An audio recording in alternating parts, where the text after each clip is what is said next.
Scorpios तकरीबन अपनी जिंदगी के हर ही शोबे में नेचुरल फ्लो के एवज, time, behaviour and support of nature के एवज बड़ी कामयाबियों के कैंडिडेट्स हैं। ये एक आइडियल पोजीशन है स्कॉर्पियो नेचर के लिए। इससे आप अपनी खोई हुई सलाहियतों को वापस ला सकते हैं, आप अपना कॉन्फिडेंस बिल्ड कर सकते हैं, अपने अंदर रिस्पॉन्सिबिलिटीज ला सकते हैं, अपनी लव इमोशंस को सेटिस्फैक्शन लेवल पर ले जा सकते हैं, आदतों की इस्लाह या फिर अपनी ब्रेवरी या कॉन्फिडेंस या रेपुटेशन आप जो बना लेंगे, ये फ्यूल अगले 2 साल तक आपको चलाना होगा।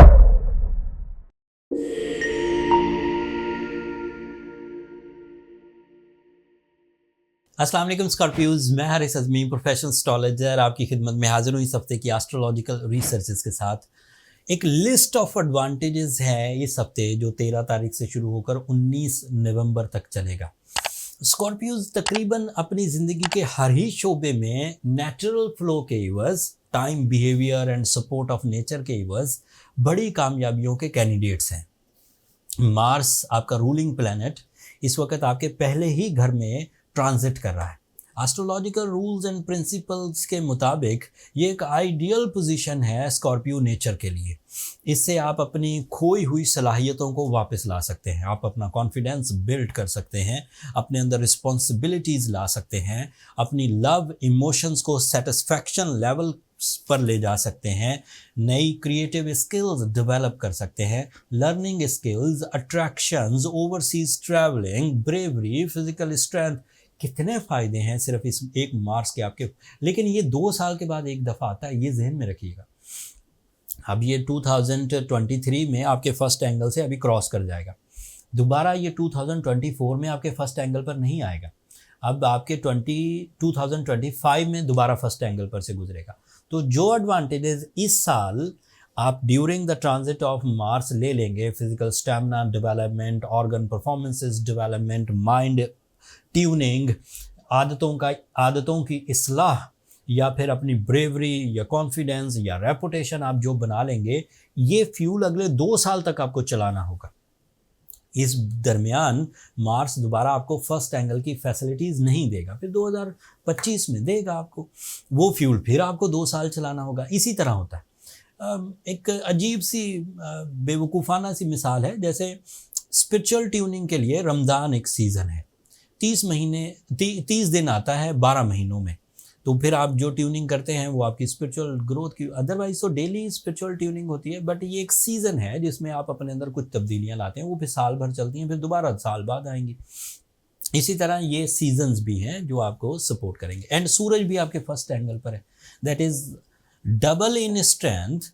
जब वो मार्स के साथ फर्स्ट एंगल पर, ऐसा रेयर होता है, मार्स के साथ जब वो फर्स्ट एंगल पर से गुजरता है तो आप ज़्यादा डिसाइसिव हो जाते हैं, ज़्यादा ब्रेव, ज़्यादा रिस्की, विजनरी, एंड फिर आपके डिसीजंस अफेक्टिव भी होंगे। मतलब वो भाग जाने वाले डिसीजंस नहीं होंगे, ऐसे डिसीजंस जिन पर आप कायम रहेंगे, जिस मकसद के लिए वो फैसले किए गए हैं वो मकसद की तकमील हो पाएगी, चाहे उसके लिए कम्पीट करना पड़े, चाहे वो ईजीली हो, बोथ आर पॉसिबल।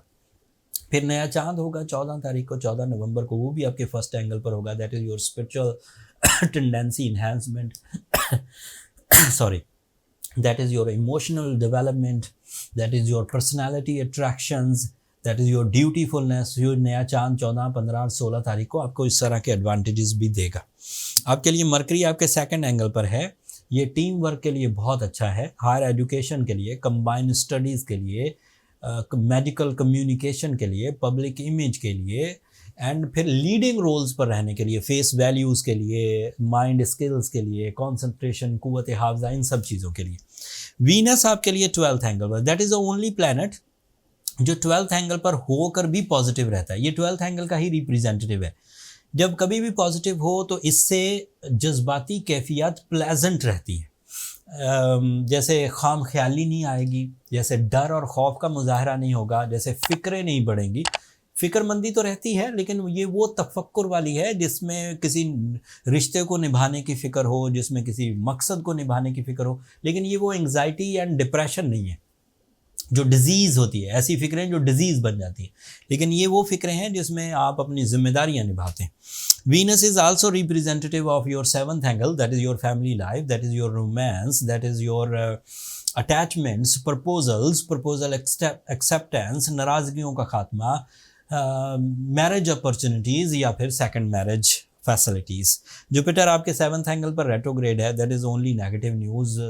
नेगेटिव क्या है, मतलब वो सिर्फ आपके पास लक फैक्टर नहीं है, बट आपके पास अपना टैलेंट है, टाइम बिहेवियर पॉजिटिव है, प्लान्स हैं, फिजिकल स्ट्रेंथ है, कंपटीशन स्टेमिना है, ओवरसीज ट्रैवलिंग है, कंबाइन एफर्ट्स हैं, इससे ही कामयाबी हासिल कर लीजिए। ज़रूरत क्या है लकी फैक्टर की फ़िलहाल। बहरहाल जब आ जाएगा अल्लाह ताला की वो नेमत भी ऑन हो जाएगी, तो आपकी ये जो टैलेंट के इवज़ अचीवमेंट है ये 40% बढ़ जाएंगी। सैटर्न आपके 5th एंगल पर है, इसकी वजह से आपकी ज़िंदगी में डिसिप्लिन आएगा, जजमेंटल एबिलिटीज़ आएंगी, आपको धोखा देना आसान नहीं होगा। जिन लोगों के वास्ते स्कॉर्पियो पीपल से पढ़ेंगे वो लोग देखेंगे कि स्कॉर्पियोज रिस्पॉन्सिबल है एंड वो इन्हें एडमायर करेंगे, एंड जिन स्कॉर्पियोज का वास्ता दूसरे लोगों से पड़ेगा वो देखेंगे कि लोग उनकी तरफ तवज्जो दे रहे हैं एंड इनकी बात को एक्सेप्ट कर रहे हैं। सो ओवरऑल देखा जाए तो सिवाय जुपिटर के every planet is lucky, growing and friendly. इस एतबार से Scorpios are on your maximum, Scorpio अपने बेहतरीन फॉर्म में चल रहे हैं।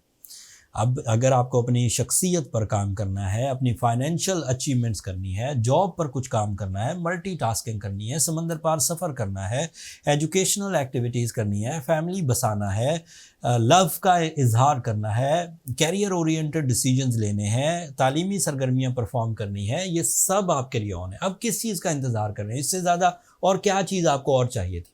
सब चीज़ें तो अवेलेबल है, और इस अवेलेबिलिटी को यूज़ करिए for the big successes. Common forums पर अपनी सलाहियतों को ज़्यादा देर उलझाइए मत। कॉमन तो तब भी आप अचीव कर जाते हैं जब आपके पास इतना फेवर ऑफ टाइम ना मौजूद हो, तब भी आपकी सलाहियतें क्रिएटिव, अग्रेसिव, डिसाइसिव होती हैं। Scorpios are talented people, but at the moment जब इतनी फैसिलिटीज़ नेचर से मुयस्सर हैं बाय दी ब्लेसिंग्स या अल्लाह ताला की नेमतों की शक्ल में, उसे यूज़ करिए एंड बड़ी कामयाबियों की तरफ माइल हो जाइए।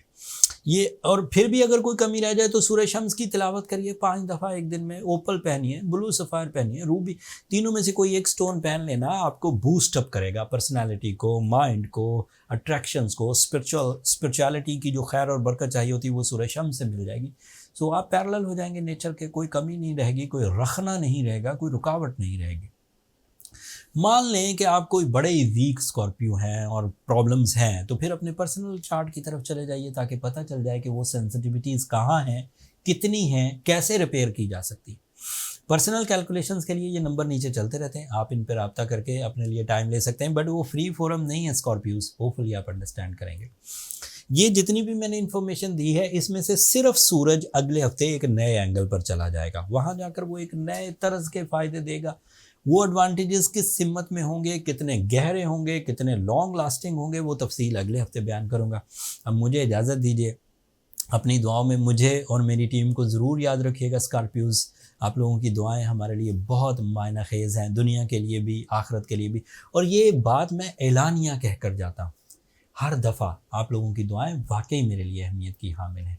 जब नीचे कमेंट्स में आपकी मोहब्बतें दुआओं की शक्ल में मुझे मिलती हैं तो वैसे ही हमारा पैशन इंक्रीज़ कर जाता है। एंड चैनल को भी सब्सक्राइब करना मत भूलिएगा स्कॉर्पियोज़। आप लोगों की सब्सक्रिप्शन हमारी हौसला अफजाई की वजह भी बनती है। अगले हफ्ते तक के लिए इजाज़त दीजिए, अल्लाह ने के बाद।